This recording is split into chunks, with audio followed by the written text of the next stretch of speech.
Hello, everyone. It is Thursday night. It is 8 p.m. Eastern. It is time for your Big Gold Belt Wrestling podcast, and AJ Lee is back.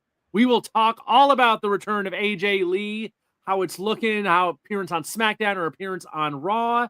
Lots to get into tonight. AJ Lee, our lead topic. From there is WrestleMania coming to Saudi Arabia. It's almost seemed inevitable. Maybe it's a bit more real today than it has been. We will get into that. Plus, we have Worlds Collide going on tomorrow night after SmackDown. We have NXT Homecoming next week with a bunch of random faces turning up for that.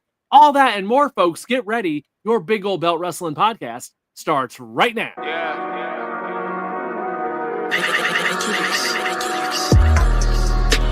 Old Belt, Big Old Belt, Big Old Belt, Big Old Belt, Big Old Belt.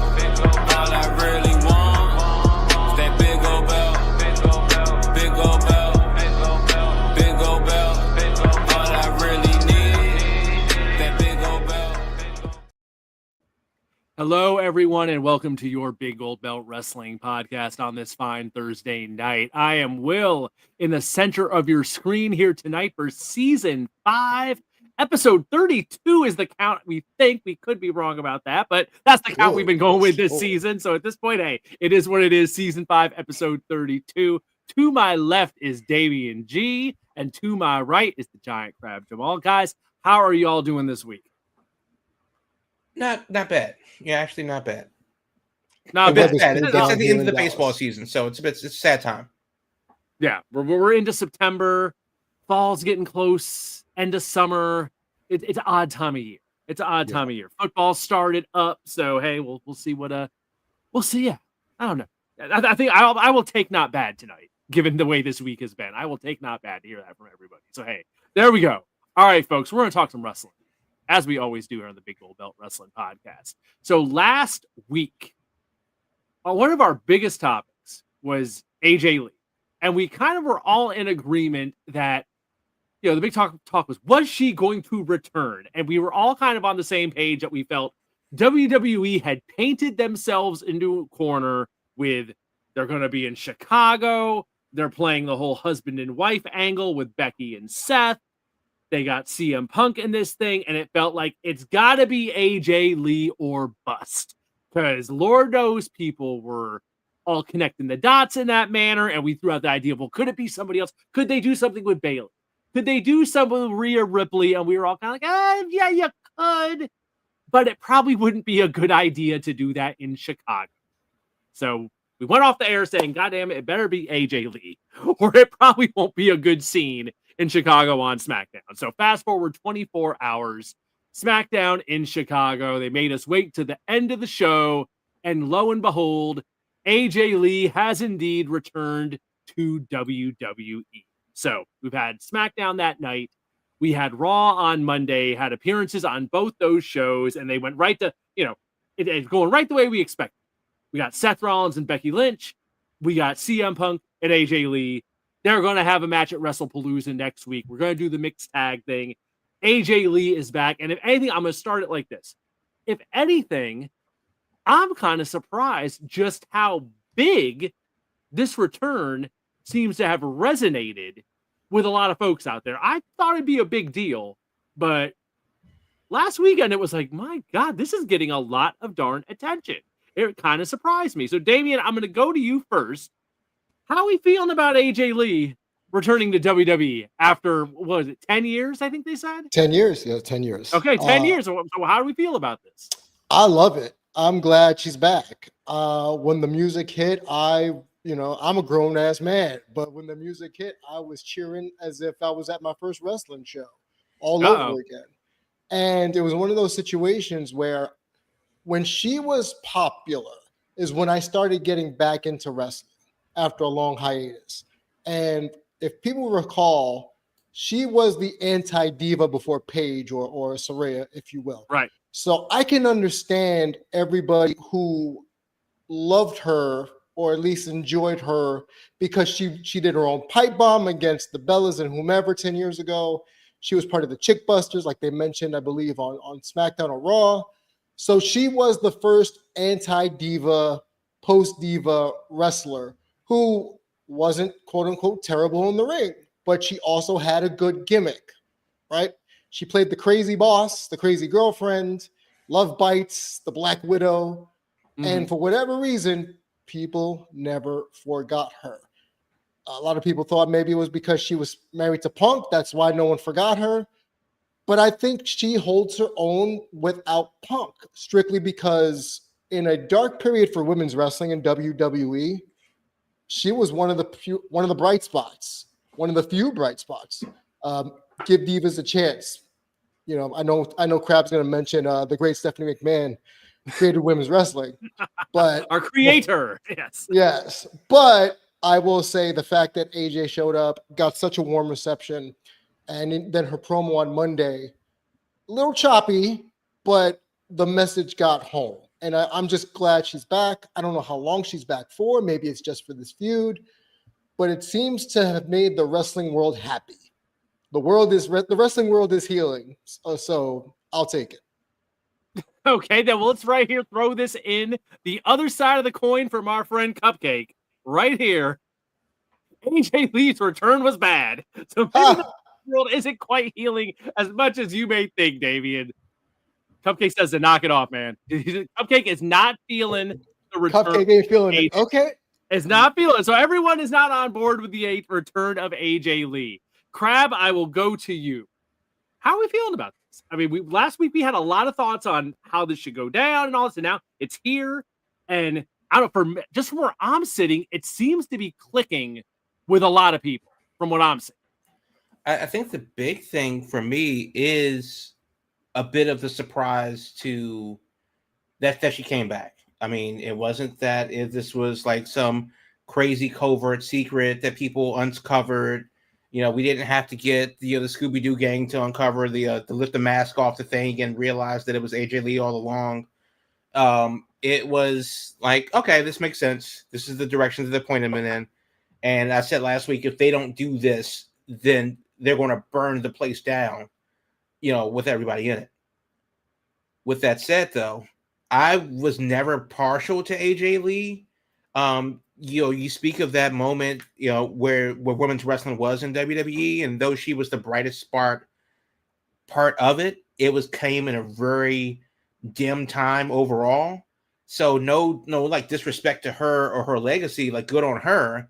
And I guess because I'm older than, well, her legacy, I know of a better time in WWE before that, and they had to go through that rough patch to get to where we were maybe 5 or 6 years ago into where we are now, where the women's spot is definitely in a better spot.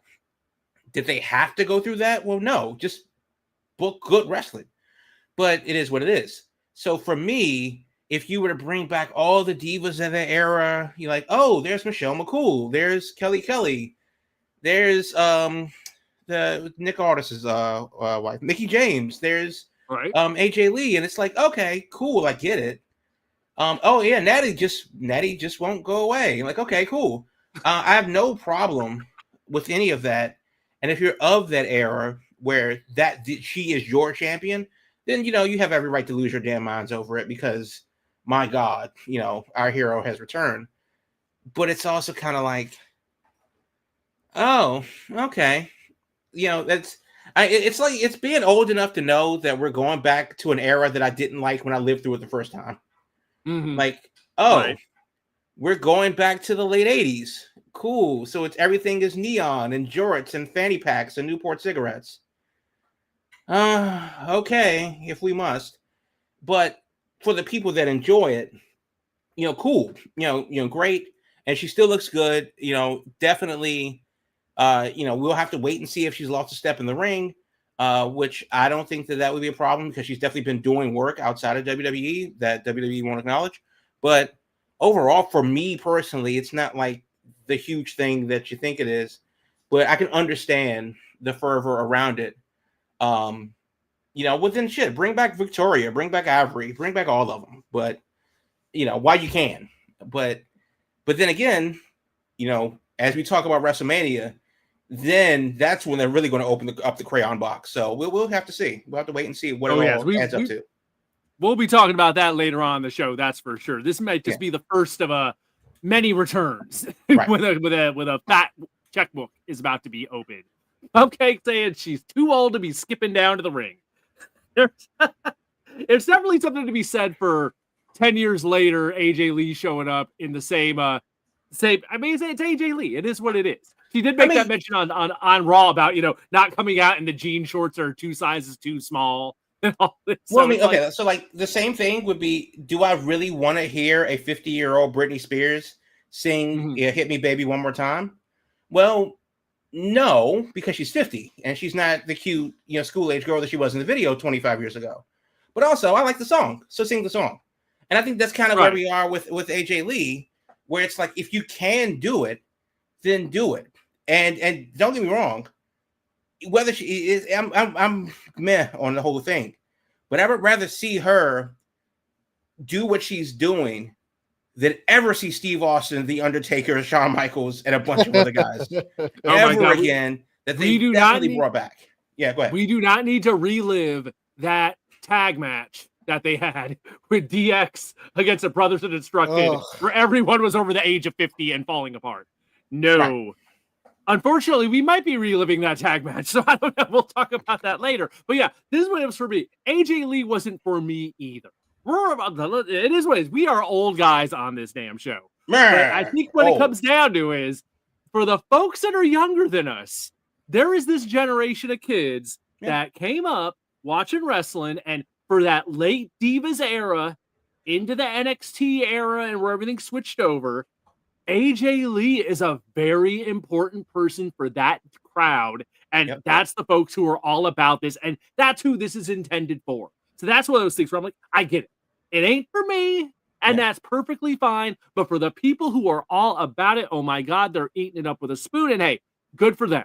Good for them. If anything, like I say, it's just clear that it resonates for people like in their 20s and stuff. Yeah, there are a bunch of early 30-somethings that are going, oh my God, 15, 16, 17-year-old me would kill for this again. And then you have people like Saraya saying, oh, I want to be Paige again. This is actually kind of cool. Whatever is left of my career, I kind of want to finish it at WWE. And I can understand that because of what they're doing right now. And you're trying to do a thing while you can. So I'm not, and that's also the biggest thing too. It doesn't really take away from anybody. It's not like there's a spot that AJ Lee is kind of pushing somebody out of the way for, where they should have that spot. This is an independent thing onto itself between established people already. So it's not like Roxanne Perez is losing time, or Tiffany Stratton is losing time, or some younger person that's up and coming is losing time because AJ Lee is hogging the spotlight. That's really not the case. So, whereas in the past they've actually absolutely have done that before, we saw to give these divas a chance, for that very reason, and this isn't it. So, I mean, I have no problem with it. Get it, cool. Yeah, and I think that's one of the things that jumps out at me when I started thinking about it after. I was like, you know what? The way it works out with her timeline, she was there for the tail end of the Divas and all that. Her last match was Paige's call-up from NXT to the main roster. She dropped the title to her, and then she left. So if anything, one of the most interesting aspects to me of this is there's this entire generation of ladies, all of your NXT folks, the Four Horsewomen, all that, this whole generation that she's never interacted with because she left right as all that was starting to happen. So, like Damien was saying, we don't know how involved this is going to be. Yeah, it's starting with a mixed tag match with, Becky and all this. But going from here, there's nothing but fresh matchups on the table in front of her. So there's a lot that can be done with this. Damien, what do you think? If we start with Becky, if we're going from here, what would you like to see AJ Lee do? I think the inevitable match is her versus Roxanne. That's pretty much, it pays itself, right? Her wrestling mom and against her. And then there was an interaction with Punk at a house show that was caught on camera recently. So they can just use that footage as motivation to say, hey, you put your hands on my husband, do that to me, kind of thing, right? Or if you want to just break both parts of the internet of AJ's age bracket and Rhea's age bracket. You could always do that, and then everyone's going to be confused as to who to root for. In terms of just what does she do, honestly, I prefer if she just shows up in spots, right, to be an attraction more so than a full-time performer. Hope she doesn't have a lot of ring rust. That's one thing I'm worried about, to be quite honest. But it's one of those things where I don't need her to be the longest reigning women's champion. Mm-hmm. What do we always say? Are you over? Do you sell merch? So if she does those two things, even on a limited schedule, I'm not mad that she's getting a paycheck. But if I'm forecasting her latest run, just put the names in the hat. Let's pick anybody. Have her go down to NXT. Have her go down to Evolve. To get all around all these promotions. Ain't no way they putting AJ Lee on Tubi. She has hey. Well, she wasn't on WoW, but we know she was behind the scenes on WoW. Yeah. But she does have a mind for women's wrestling, so she can be used in other facets besides being an on-camera personality. So, how do we use her? Everything I just stated. Okay, here. How about this? Does she need a run with a title that is not a butterfly championship belt? Because remember, she had the butterfly belt in that era. She doesn't need it, but I would prefer if she was going to have a belt, it'd be one of the mid-card titles, like what Becky's doing for the Women's Intercontinental title. I would rather that because we need prestige on these mid-card titles, right? And we're always talking about, well, if we give it to this new person, they don't bring much prestige to this title because it's a relatively new title. So what do? You give it to the person that you know could carry it, decent matches, or just carry it like a champion, and then drop it to the person that's chasing the title. So it's one of those things where I would rather she gets a mid-card title. She doesn't need, in my opinion, the world title, because I feel as if she slots in perfectly in upper mid-card if we're just strictly speaking women's matches. You know, we have Io, we have Rhea, we got Tiffy, we have Jade, we have Stephanie. We have a litany of people that can fill that top spot. But that mid-card, upper mid-card, her and Chelsea Green would probably make me laugh and cackle. So I would love to see... That would be a hell of a match. A hell of a segment, too. So I would love to see something like that. Okay. Crab, once we get past this darn mixed tag feud, what would get your attention as far as like stuff they could do with AJ Lee that would... I think the biggest... There's just so many... Pretty much anything they would do would be a new matchup. I think it's what keeps jumping out at me. Because almost everyone there is like different people from her era. True. And that's also kind of the thing, is that much like Captain America coming out of the thaw after, into a different time period and era, it's the same, but it's different. And AJ Lee, in my opinion, was never the best wrestler, high work rate or anything like that when she was on top 10-ish years ago. And the women's, division has evolved into something that's a little bit more work oriented now. Sure, there's like high concept gimmicks, but it's still about putting on good damn matches as well. It's a good balance. And the women's division, thanks to Stephanie McMahon, is arguably in the best spot it's been in a very long time. So I guess the question is, and the pessimist in me says that, can AJ Lee hang with the best of the women's division? Can AJ Lee hang with Bianca Belair, with Io, with Rhea Ripley? And, I would say Naomi, but, she's out. But can she hang with the top of the top? Can she hang with Jordynne Grace down in NXT? And that remains to be seen, because they work a different style today than she would have done, 10-ish years ago. And even still in the mixed tag matches that they're going to have, it's not a one-on-one. There's a lot of spotlight that you share the spotlight. So obviously you don't have to do 100% of the heavy lifting. And it's a mixed tag. So that means that things have to work in very specific ways for the match to progress. That's very different than just throwing you in there and saying, hey, you got 25 minutes to kill, get it done. So, it would be interesting. It is going to be interesting to see her come out and how they work well with each other, but also I think that she's working well with 3 of the top workers in WWE. Becky, Seth, and Punk. So that's not a thing. So we're talking about that, and then putting her in the ring with, somebody that may not gel with her. So I don't know. I think that would be interesting for that sake of it. But then, are we doing the John Cena-ish, this is your life type of run where, it's first time ever versus first time ever versus first time ever? After a while, so what? That just means that she's old and they're not. It has to be something more substantive than that. Well, if she's not going to stay, do you give her a belt? Well, maybe. But then if she does get a belt, then what does that say to the champion that she beat? What does that say to the person that beat her? I mean, it's like have her in a continuous, thing. So if you're going to do the special attraction thing, then do you just pair her with people looking for their retirement match, like a Michelle McCool, like a Kelly, like a Stacy Keibler? Or do you have her, elevate the young guys? Well, does Rhea Ripley need elevating? Does Io Sky need elevating? Like, who would that person be? So you see where I'm saying, like, that she kind of fits in between both spots. And I'm not sure what there's different roles. Yeah. Right.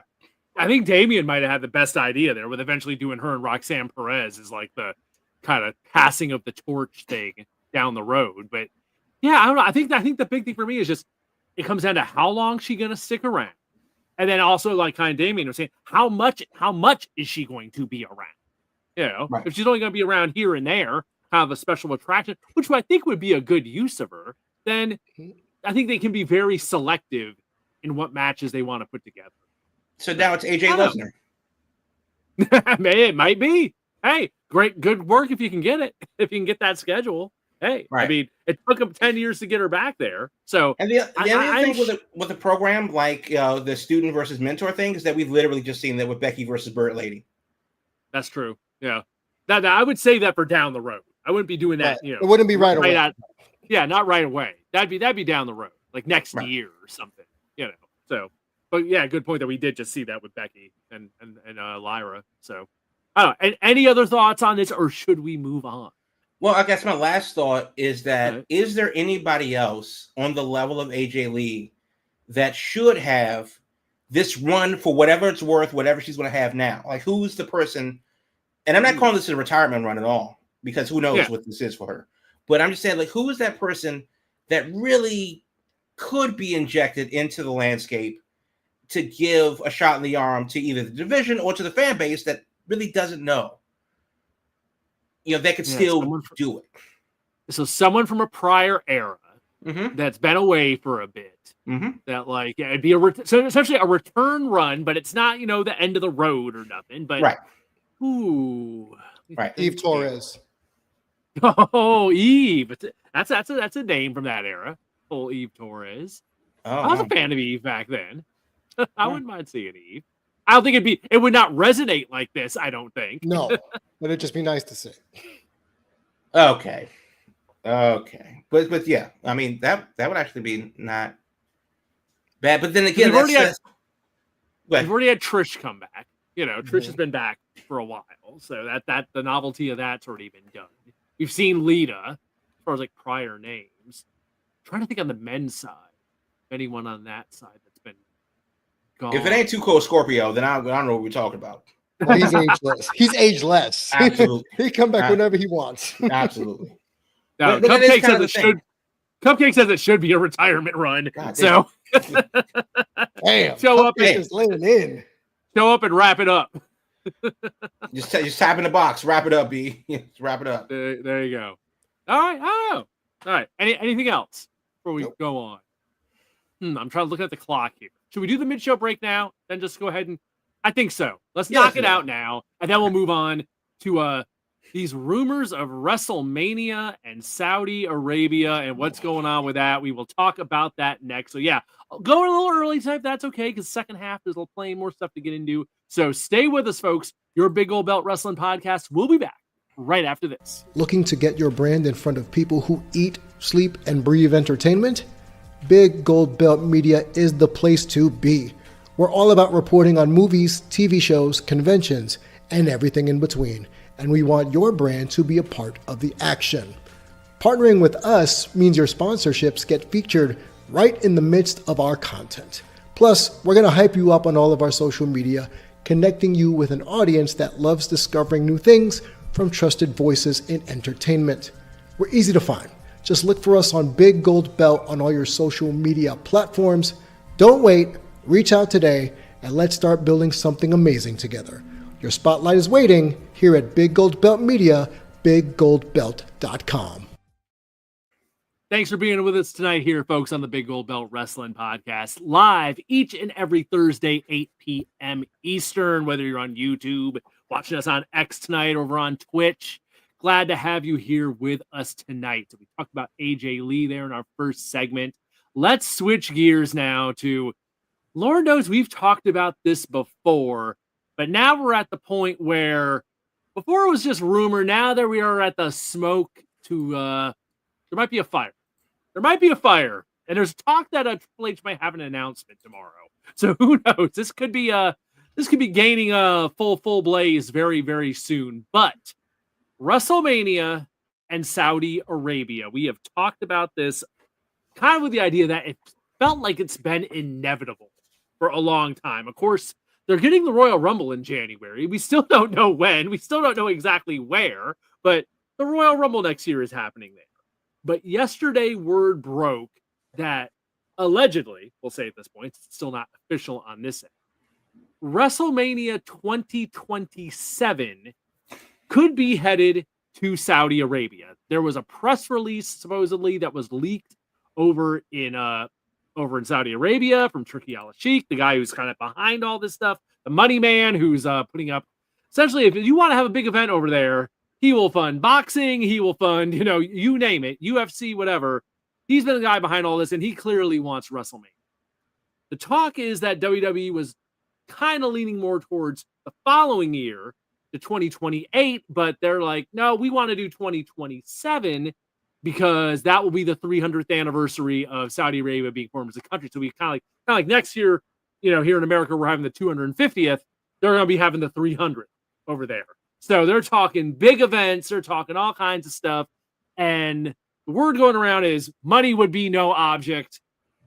Bring out all the biggest stars you possibly can. If you're some old dude looking for a payday, this is your chance. They want to have the biggest WrestleMania there's ever possibly been. And they're willing to pay for it. So, crowd, we've talked about this a lot. And Lord knows we've talked about our group chat. Our vibe yesterday. I can't imagine it. Lord knows we had the Super Royal Rumble before. The greatest Royal Rumble is what they called it. I keep thinking this would be Super WrestleMania, and they still do something separate of it. But then when I hear stuff about, they have the money. And Lord knows we know TKO wants the money. I don't know. Where do you think on this? Do you think it'd be just WrestleMania in Saudi? Just they'd pay through the nose for it, and that'd be it for the year 2027?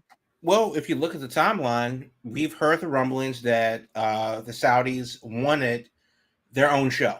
Okay, well, they got one. They got Crown Jewel. They made up the Crown Jewel belt. Cool. And we never heard of it again. And then, they did other events. We want a real event. Like the Royal Rumble. Okay, cool. We'll give you the greatest Royal Rumble, which is like a 60-man Royal Rumble that's totally not World War III. And that'll be that. Cool. That's right? Oh, but you only do that here, and it's not a real pay-per-view. You just made that shit up. So what do you want? We want WrestleMania.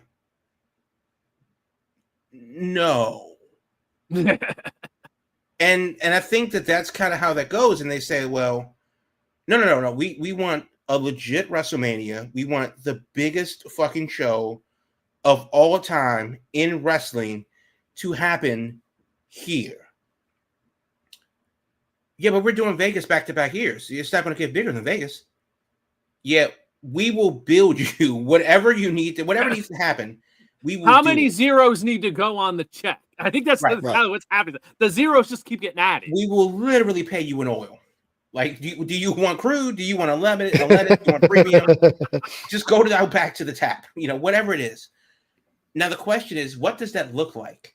Because we've seen bigger WrestleManias in scale in the past. The WrestleMania, what is that? Is that 3? Where they did it from the 3 different locations? I know it was an early one. 2. Okay, 2. Yeah, 3, because 3 was back to back in Atlantic City. So, so 2 was in Detroit at the Silverdome. No. 3 was at the Silverdome. 2 was in Long Island, Chicago, and LA. It went East Coast, middle of the country, West Coast. It was regular size arenas. It wasn't anything big. Go ahead, Damien. Okay, so these things were massive in scale in the sense they had 3 concurrent events going on, and we haven't seen anything like that in a long time. And then we've seen them migrate from Madison Square Garden to other venues to football stadiums, and they were doing that earlier on in Detroit, in Caesar's Palace, the one, what was it, 9 that was outdoors? Yeah, the parking lot. That nobody wants to talk about. We saw the Hollywood brawl through the backlot brawl in WrestleMania 12. And so we've seen bigger moments. What could they do in Saudi Arabia that would be physically bigger or spiritually bigger than anything that they've done before? The sets have been bigger. We saw that giant pirate ship in Tampa a couple years ago. They had a legit roller coaster. The stages, have been a thing that they unveil.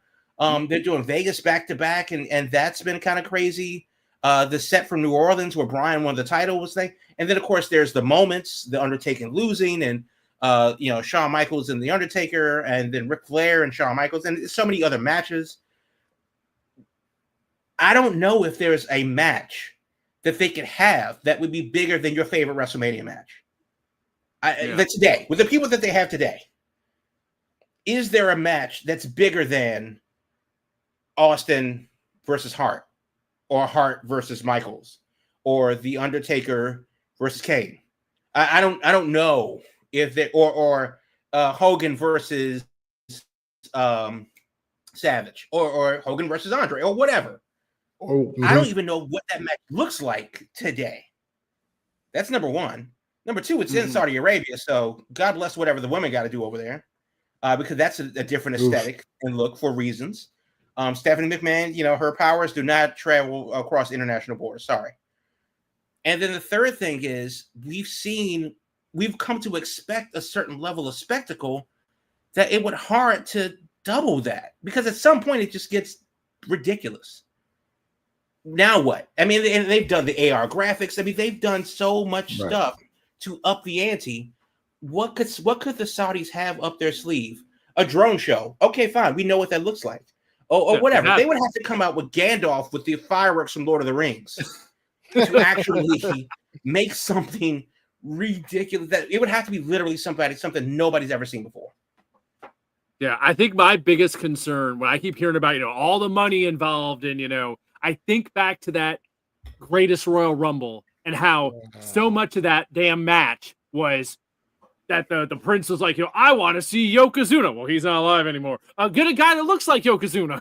And it was like, I worry that they'll be like, I want to do Austin versus The Rock. And it's like, I don't want to see that in 2027. But I'm worried that's going to be the idea, is he's just going to throw money at all the names of the past and be like, damn it, Shawn Michaels is going to wrestle again.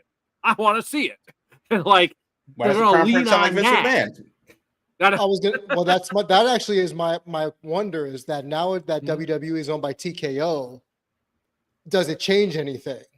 Because if it was Vince would say, hey, do what you want. We're just here. But now that TKO owns it, are they going to be able to say, no, we're not going to book that? That's ridiculous. I mean, it seems like the vibe with TKO is if there's enough money thrown at them, they'll do whatever.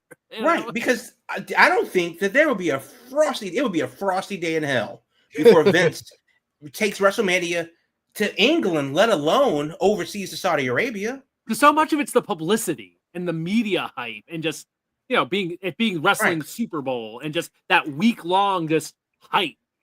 Right. So, I mean, so there's that. And the fact that cities bid on it, like they bid on the Super Bowl. They put together packages to get WWE and entice them, not just with WrestleMania. And we saw what happened in Minneapolis. They were promised a WrestleMania. They gave it to Indy. Minneapolis said, "Yo, what gives? Oh, well, we're going to give you a 2-night SummerSlam. Cool. And then we'll give you later WrestleMania." Yeah. Okay, fine. SummerSlam next year, Minneapolis, 2 nights. The second time ever they're going to do that. So this is not something that's something slight. Now the question is, out of all the things that could come of this, because this is 2027 and not 2026, how many nights will it be? Because I think for the show itself, it's got to be 3 nights. I mean, two minimum. And that's where I had that idea that I threw in our chat, where I was like, well, would they try to pull something like split the nights and do like, okay, Saudi, you're going to get night 1 of WrestleMania, and then night 2 will be back in the States. And not even necessarily, I don't even have to do it the same weekend. Maybe you do it consecutive weekends. Have one weekend in Saudi, and then the second weekend there. But then the more I hear about, no, they're going to throw all this money at them, I don't think the Saudis would go for that. I think it seems very clear. The vibe I'm getting is they want WrestleMania, and they don't want to share it. No, you know what they do? You know what they legit do? They do that, except that they do it in Saudi Arabia, across the country, over the course of 3 weekends, like the State Fair. They just, AEW did a residency in Chicago and Philadelphia. They've done a residency in Arlington, Texas as well. And that's gone off with minimal hiccups. The crowd didn't necessarily get tired of it and whatever. Saudi Arabia as a country is pretty damn big. And they definitely have enough interest in many different cities where they could do a thing as well. And I'm just saying that if they scheduled WrestleMania on consecutive Saturdays, 3 Saturdays in a row, and then had Raw and SmackDown somewhere in the country leading up to those consecutive WrestleManias, they could literally have a month of WrestleMania and just take over the entire month, like GTA 6 is releasing, and just have that entire block of a month of WrestleMania, and it's all WrestleMania. You can't say it's not, because whatever. That way they can cook the numbers. 300,000 people went to WrestleMania. Well, yeah, because it was 3 shows in a soccer stadium that holds 80,000 people. Or whatever. How they like to do that. I think it's not, and they keep them over there for a month because to celebrate the Kingdom's 300th birthday or 300th birthday as an emirate or whatever the hell it is. They give them not just WrestleMania, but a month of WrestleMania. Not just WWE, but a month of WWE for the people in their backyard. Happy birthday. It's not, that may not happen. That's probably not going to happen. But I'll be damned if it wasn't feasible. Because the biggest thing about WrestleMania or about any show that they do overseas is being back in the States for the next show after, where they're going to do the pay-per-view on Sunday, but when Raw is in Chattanooga on Monday, look, come on, that sucks. But not if they have a month. And that way, just bring everybody. Like Raw, SmackDown, the whole deal.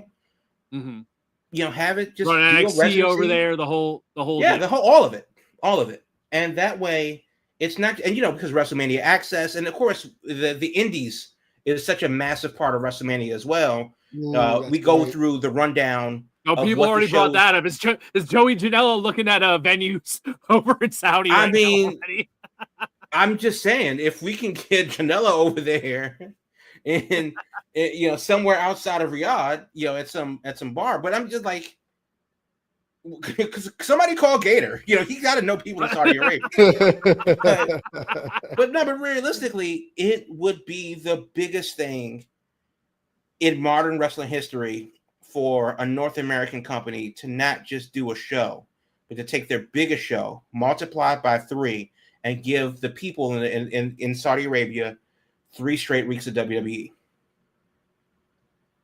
I think the thing that gets me is I think so much about like all the folks that travel to WrestleMania, and it's just like the hit they're gonna take on that. We're just like, no, some people come from Europe. That's an easy trip for them. I mean, like for us, if you get 13 hours to Saudi Arabia, is sucks. But half the crowd comes from Europe, so that's 6 hours from London. Yeah. That's not a Yeah. problem. And if anything, the show comes on at 1:00 here in the US, but in England, it comes on at a decent hour and not midnight.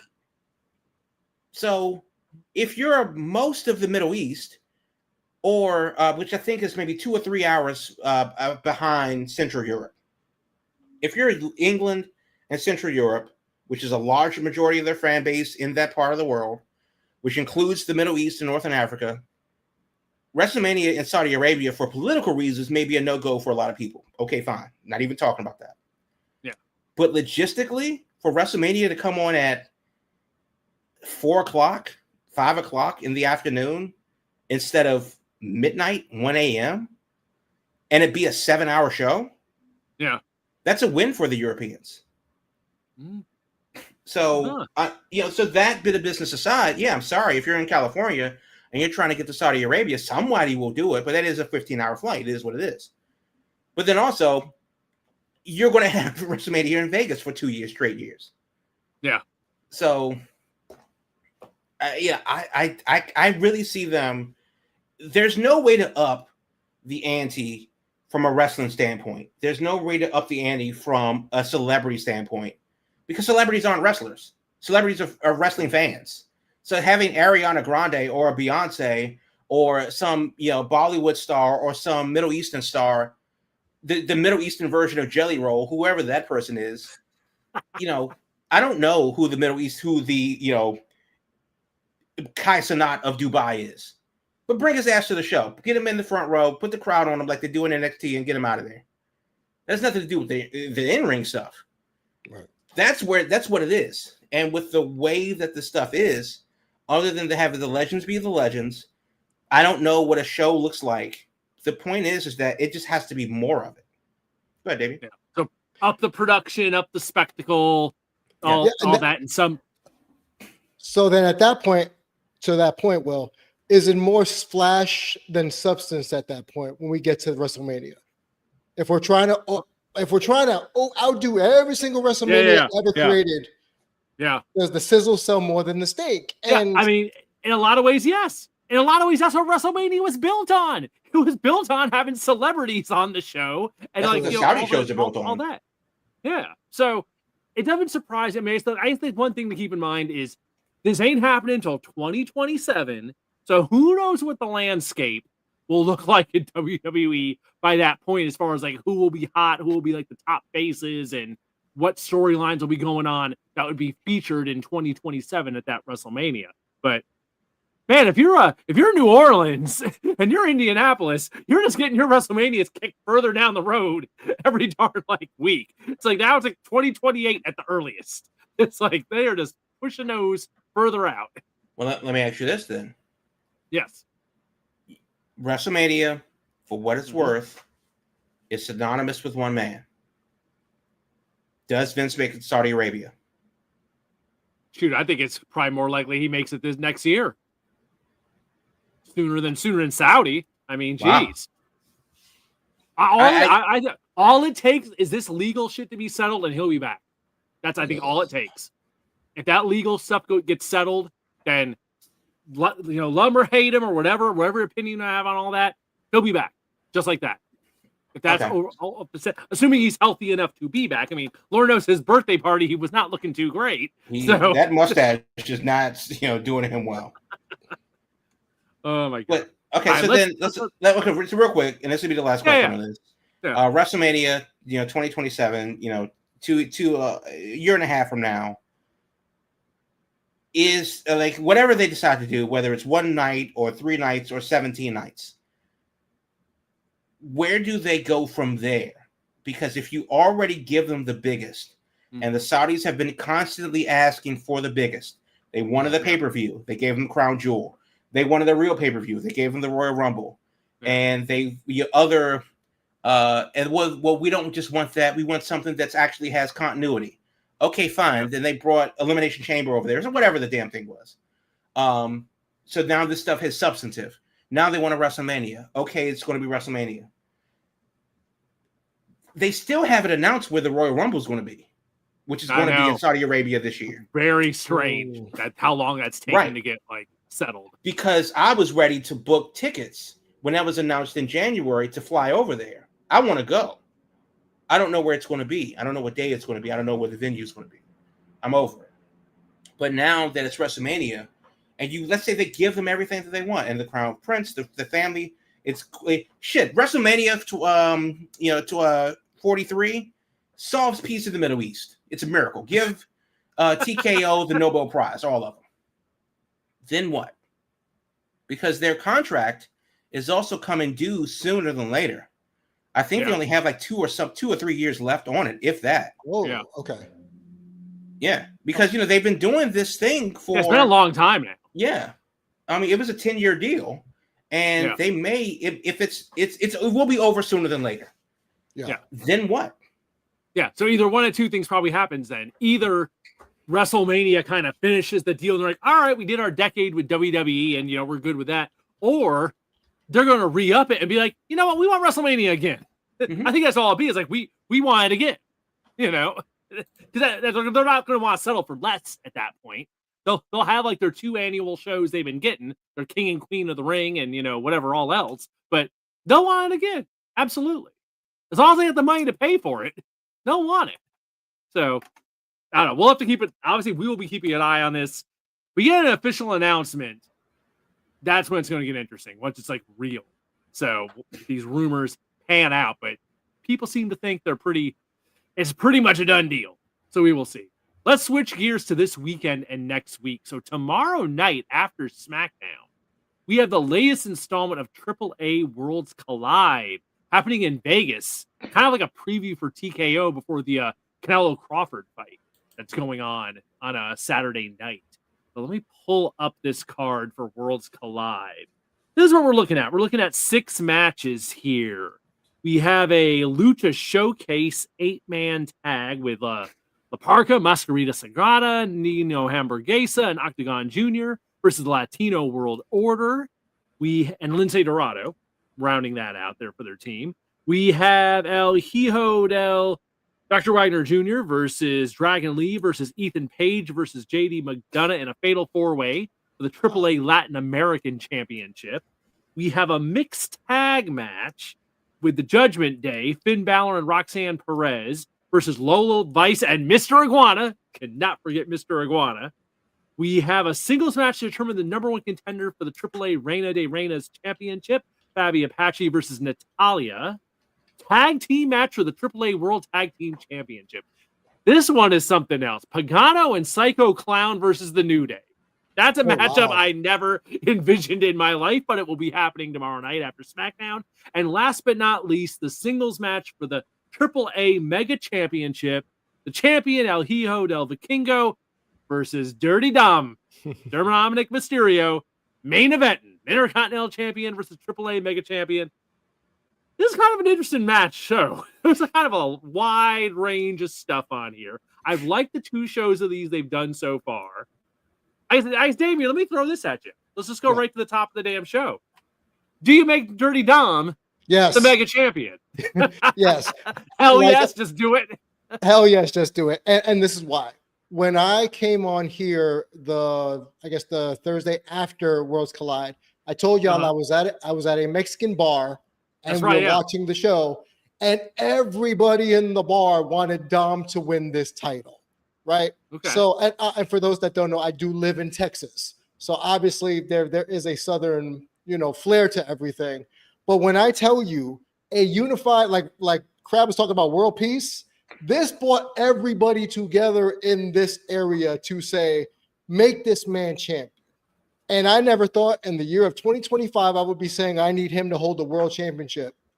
And go figure, it be AAA. So I look at it this way. Will he get a reaction? Yes. Will he be a sleazy title holder? Also, yes. So I'm thinking maybe not even a long run, a short run, long enough to say, hey, I was the AAA heavyweight champion. But at the same token, we saw how Hijo de Vikingo was getting booed out of the building, right? We saw it. The crowd saw it. Conan mentioned it on commentary. Yeah. Folks were not feeling him.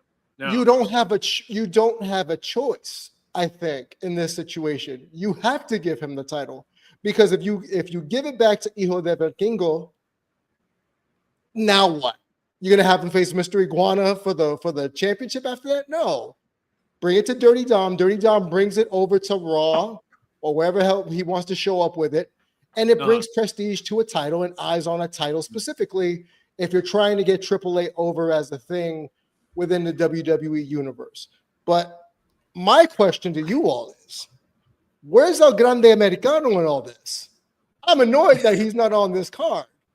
And, he might show up. I wouldn't be surprised. If you saw the pop for him last time, I can only imagine the pop that allegedly Ludwig Kaiser is going to get if he shows up on this show as well.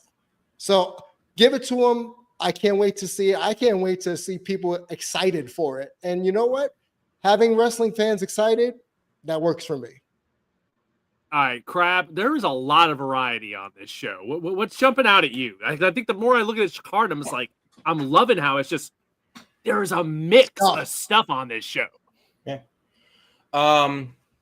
It's really kind of hard to pick the one match to watch. Pagano and Psycho Clown versus the New Day looks very interesting on paper. Obviously, Hijo de Vikingo versus Dominic Mysterio looks very interesting on paper. And I can say that about every match. But I guess the one match that's really, really interesting, and this is really, and it's like we spent the whole first half of the show talking about AJ Lee, but Fabi Apache versus Natalya seems very interesting because of the fact that Natalya, well, either one of them will be the number one contender for the Queen of the Ring or the Queen of Queens championship. Could that be Natalya? You talking about bringing a crossover feel to the Mexican belt? Dom would do it. Obviously, Natalya, though she's not Mexican at all, does have cut her teeth in Mexico and is a accomplished wrestler, respected. Could do that as well, but that's kind of like, been looking at Natalya for a long time. I love Natalya, and always looking for her to do something. And if it ain't in the WWE, then shit, why not in AAA? Cool. And also, we get the natty version in AAA. Yeah. So that would actually be very, very interesting. But honestly, if you had to pick one match, you win because they all look actually very interesting on paper. Yeah, this is definitely a mixed bag of a show in a good way. So yeah, I'm kind of excited for us. Okay, and folks, this is on YouTube. Like they've been doing these shows, so you don't even need Peacock or the ESPN app or any of that. Right. Once again, they're streaming these on YouTube, trying to get people interested in the AAA, now WWE version of AAA. So yeah, I think it's gonna be pretty darn interesting. I think it'll be an interesting little show to check out tomorrow. Yeah, the only thing that's annoying is that it starts at 10:00. Yeah, that's after SmackDown. Yeah. So but it'll be waiting for you on YouTube, though. It will be there waiting also. So Saturday morning, watch it Saturday morning. No, absolutely. There you go. Let's jump ahead now to next week because this kind of snuck up out of nowhere. And it's not even a special NXT event. It's just a regular episode of their TV show, but in a lot of ways it's not. So for the first time in 5 years, NXT is going to return to Full Sail next Tuesday night. And they're calling the show NXT Homecoming. And lo and behold, this week on NXT, all of a sudden, everyone's coming out of the woodwork. There's all kinds of faces showing up, and they are loading up this show. And it's not even like the No Mercy show at the end of the month or Halloween Havoc next month. It's just going to be next week's episode on the CW. So check this out. This is what we have so far. We have we got I'm Ricky Starks, of course. What we keep working on? Ricky Saints. That's the name. I was blanking on the new name.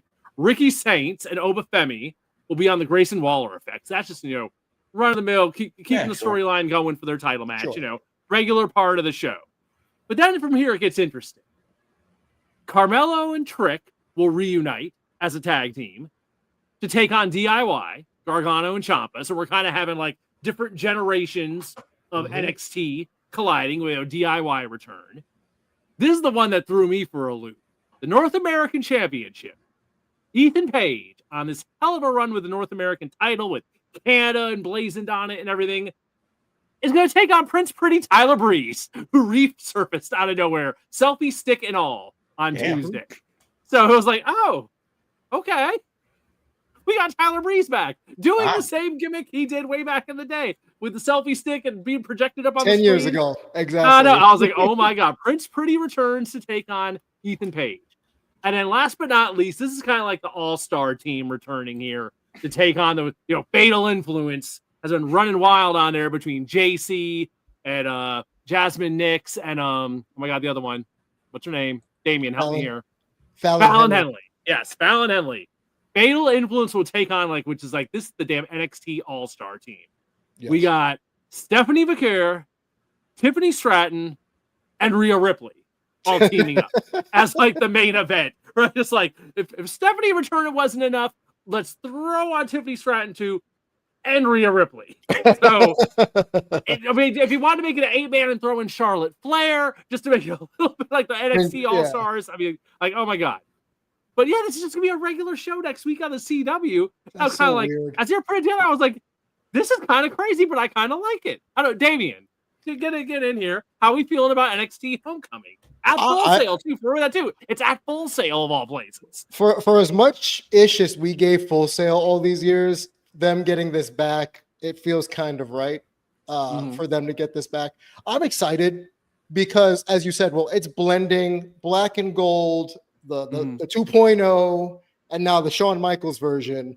And we're getting an amalgamation of all the legacy of NXT. So I'm over here thinking, you know what? That is a good way also to bridge. We were talking about younger talent, elevating them, giving them more eyes, getting the three main roster all-stars, the Super Friends, to come down and mess with Fatal Influence. That can only help the members of Fatal Influence, right? Yes. Ethan Page and Tyler Breeze, ironically enough, Tyler Breeze is Canadian as well, and they're both fighting over the North American Championship. But he was the one I didn't think would need to come back in that same gimmick because it is a little stale with the selfie stick circa 2015. The crowd this past weekend wasn't really feeling him. If you saw it, they didn't. Yeah, they seemed very confused. Who is this guy? Who is this guy? What's a selfie stick? So Full Sail will probably appreciate it. But if this is just a regular episode, I think this should have been bigger. This should have been a weekend event of some sort and not just a throwaway episode. But overall, it's like I said, it's going to be a good blending of all three parts of NXT, right? We always talk about the black and gold. We always talk about 2.0 was a kind of a failed experiment. And now we have an amalgamation. I can't wait to see Trick and Mello go at each other, even though they're tag team partners, a la Strikeforce, Tito Santana, and Rick Martel. If y'all remember that. But taking it back. But it's gonna be fun. Because remember, we have fun in wrestling. So fun show. Yeah, fun show. And that's what it comes down to. I'll be watching for sure, but it just should have been bigger, in my opinion. Like Crab. What are we thinking about Homecoming? I mean, should this have been like a straight up special event, or is it fine just being a TV show? We've done Raw Reunion before as an episode of Raw, so that's how I'm kind of looking at this. Is like, I don't know. Yeah, but the only Raw reunion that really matters to me is the one they did at Hammerstein. Yeah, right. They did like 20th anniversary. Yeah, it was one of those where they did Hammerstein and Barclays Center or something like that at the same time, and they had like half of the event go on one place, and then the rest of it went on at Barclays. And I'm not saying that should have been the case with the Performance Center and Full Sail, but it obviously should be bigger. It's the first time in many years that they're at Full Sail. There's an audience of NXT that maybe have never watched the Full Sail show, that doesn't know what the black and gold is because of how NXT 2.0, for everything that it wasn't, what it was that finally in line with the WWE product. It was finally in line with the main roster and not really its own thing that this Rebel Outlaw, the black and gold was. So it would be interesting, but then again, they're not really doing anything with the black and gold era. you know, we're not getting, for a number of different reasons, we're not getting Gable and Jordan back together. For a number of different reasons, we're not getting, you know, the Revival back together, obviously. But, you know, but Natty versus Paige, you know, was the first match in NXT. Mhm. That would have been a good match to run back. Paige, obviously, you know, is putting out there that she would like to return to WWE in some capacity. This would be a good thing to do. And Natty's still willing to do the work. I mean, she's going to Vegas for the Mexican show. So, yes, this clearly could have been, and it's on the CW, so it's not like they have to break for local news. It could have been a 3-hour event. You know, it started at 7 o'clock. Make the show bigger than it is. You know, give us the reason to care about Full Sail, because this really isn't about the talent, because a lot of the talent has been around, and you know, maybe Tyler Breeze is an outlier. You know, maybe if they bring in Sean Spears, Ty Dillinger, but he's been there for a little bit as well, and you know, okay, fine, but so it's not really about the talent; it's about coming home to Full Sail. So what does that mean exactly? Yeah. And if you weren't there, you don't know. But it has to mean something more than just, oh, well, we're just doing a show there. Like, okay. So I think that they really could. They've definitely dropped the ball on that. Dynamite does the same thing when they go to Daly's place, and they have a special episode of Dynamite called Dynamite Homecoming. They're going to have one this year, and I think it's in October, where they're just going to go down to Jacksonville and have the show at Daly's place. It doesn't necessarily make it a better show because they're having it there, but it is kind of like an asterisk. Like, oh, shit, we're doing a show from Daly's place. So aesthetically, you know, you should remember what that felt like during that era. I'm not seeing that level of projection from NXT, which kind of makes me, if I don't know why I would watch, you're giving me a bunch of people that I haven't seen that I might not care about in a place that I am not familiar with. So what are you selling me on, NXT? And that's where it feels like they kind of dropped the ball there. Yeah, I think we kind of saw that with, like Damien was saying, old Tyler Breeze definitely didn't seem to be recognized in the performance there. So I think as we're seeing, there's a generation of people watching now that necessarily were not watching back then. And so they're kind of like that black and gold Full Sail era. Some people don't know that. It's honestly, so I guess we'll see how people that's just it. I think we gotta be reminded that sometimes it's like, yeah, it has been 10 years. Yeah, like that 2015, 2016 peak NXT with like Nakamura, Sammy versus Kevin Owens, Neville, yeah, Joe, Neville, Horsewomen, yeah, Asuka. Yeah, that was a lifetime ago. It really was. It is what. So yeah, it'll be. We'll talk about it next week once we see what the show is. But this is the first time they've kind of tried to revisit this nostalgia for NXT. So I think that's kind of interesting in and of itself to see how they do it. And honestly, it's like if for whatever, and I know the Tropicana Field is not in commission right now because of hurricane reasons, but if they brought back the Thunderdome for one night only, I'm not saying they should. Actually, please don't do that. But if they brought back the Thunderdome for one night only, and they had it at the Sun Dome and down at USF in Tampa, or they had it at the Tropicana Field, you know, if they get the roof together, for a lot of people that may not have seen that era of WWE, they don't know what that's like. Let's relive the Thunderdome. People that do remember that era of WWE, they don't want to remember what that's like. So one night only. Yeah, what are you selling that on? It's a special Raw from the Thunderdome. Yeah. Oh my God. I never thought of that idea. God, the Thunderdome. Never again. Some things can be left in the past. Yes. All right, folks, let's wrap it up. Online now. There you go. All right, folks, let's wrap it up for the night. So glad so many of you were here with us tonight for the Big Gold Belt Wrestling Podcast. Like I said earlier, Thursday night, 8 p.m. Eastern is when we stream live each and every week.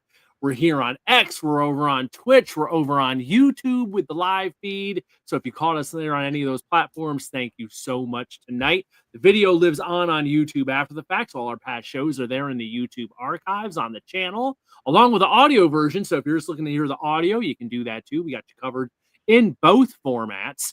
On social media, you can find us at Big Gold Belt, whether we're talking Blue Sky, Threads, X, you name it. Instagram at Big Gold Belt is where you can find us. And of course, on the web, biggoldbelt.com, the home of Big Gold Belt media, wrestling, movies, comics, and more. I'll throw it to Crab. So as we head into September, kind of getting close to fall, end of the summer. Okay, what should we watch? What is our entertainment stuff for this week? What's our recommendations for this week, movie or TV wise? So for movies, The Long Walk is in theaters this weekend. Stephen King novel, interesting. Spinal Tap 2. That's in theaters this weekend in IMAX of all things. So if you know it, then that's probably up your alley. If you're a fan of Downton Abbey, the grand finale is also in theaters this weekend. In Dolby My wife Cinema. will be there. Yeah, Dolby Cinema in some theaters. So this is like the final goodbye. And for you anime fans, Demon Slayer, the Infinity Castle, that's also in IMAX and Dolby Cinema, and also another premium large formats. So they're really giving it a hell of a run in English and Japanese. Make sure that you know what language you're watching it in, and that you're okay with that, because I've seen it's in IMAX and Dolby Cinema, but both in English and Japanese. So do you want subtitles, or do you want it dubbed? Make sure that you check your ticket before you do that. But that's about it this week. And lastly, The Sound of Music, which is completely random. It's their 60th anniversary. That's actually in theaters this week, so that's an interesting thing too, because that movie's wild. Oh, wow. And I got one more. Throw it in. 30th anniversary re-release of the original Toy Story. Oh yeah. Oh wow. All the anniversary releases. Yeah, Apollo 13 is coming out in October, I think. In IMAX, that's going to be re-released. So it's we're old. That's what that means. Old is new again. That's what if you want to see something new, there's new stuff. If you want to see an old classic on the big screen again, there's that too. Keeping you abreast of all your options here at Big Gold Belt Media, wrestling, movies, comics, and more. All right, folks. Thank you so much for being with us here tonight. We will be back next Thursday, 8 p.m. Eastern, as we always are. Next week, we'll be on the road to the ESPN debut. It'll be WrestlePalooza coming up. So we'll have that to talk about. We'll talk about the shows from this past week. We'll talk about Homecoming. Who knows what else? So hit that subscribe button before you log out tonight. Hit that like button, all that good stuff. All that stuff that gets us attention. Thank you for being here and supporting us, and thank you for watching. We'll see you next Thursday, folks, and we will talk to you later.